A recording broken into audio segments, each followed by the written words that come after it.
Nous l'avons déjà vu, Docker est un outil de containerisation qui permet d'exécuter des applications de manière isolée et reproductible.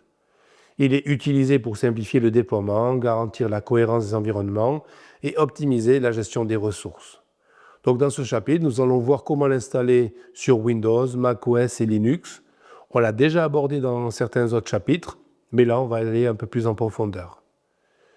Quels vont être donc du coup les objectifs du chapitre? Cela va être de comprendre les prérequis pour l'installation de Docker, installer Docker sur Windows, macOS et Linux, configurer Docker après l'installation et enfin vérifier que Docker fonctionne correctement. Alors comment installer Docker sur Windows? Là encore, il faut vérifier que votre système répond aux exigences suivantes. Déjà, minimum Windows 10 Pro, entreprise ou éducation, la version 1903 ou plus récente. Et bien sûr avec WSL2 activé. Il faut que dans votre BIOS, la virtualisation soit activée et enfin que Hyper-V soit aussi activé. Vous retrouverez ces différentes informations dans le cours. Pour installer Docker Desktop, une fois que vous avez tout ça, vous allez pouvoir le télécharger depuis le site officiel.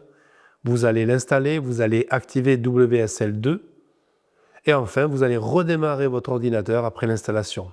Et pour vérifier votre installation, vous allez ouvrir un terminal avec PowerShell et vous allez exécuter la commande docker-du6 version. Là, si Docker est bien installé, vous allez avoir la version qui va s'afficher. Comment installer Docker sur macOS? Là encore, il faut vérifier les prérequis. Minimum macOS 11 avec Big Sur installé ou plus récent. Il faut un processeur Intel ou Apple Silicon, que ce soit M1 ou M2 avec Rosetta 2. Enfin, il faudra l'installer sur votre desktop. Pour cela, vous allez télécharger Docker Desktop. Vous allez ouvrir le fichier DMG, le glisser dans le dossier application, l'exécuter et lancer Docker en acceptant les permissions système.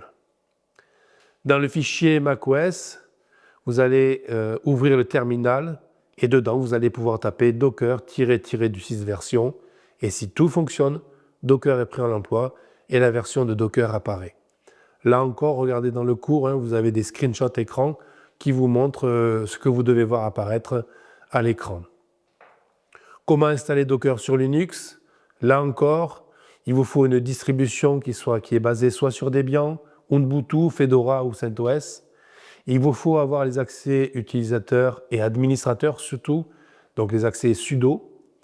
Ensuite, toujours mettre à jour le système. Vous connaissez les commandes maintenant, que ce soit sudo apt update ou sudo apt upgrade.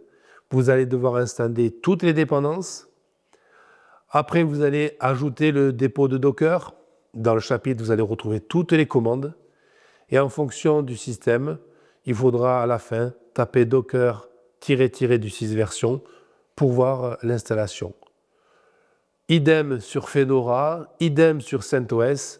N'hésitez pas à regarder dans votre cours les différentes commandes. Maintenant, comment configurer Docker après son installation? Eh bien, il faut tester dessus Docker avec un conteneur simple. On l'a dit dans un cours précédent, en exécutant la commande docker run hello world, on va voir de suite si tout fonctionne. Là, un message de confirmation va apparaître. Ensuite, il faut absolument autoriser Docker quand vous êtes en environnement Linux sans avoir besoin de sudo, des configurations root.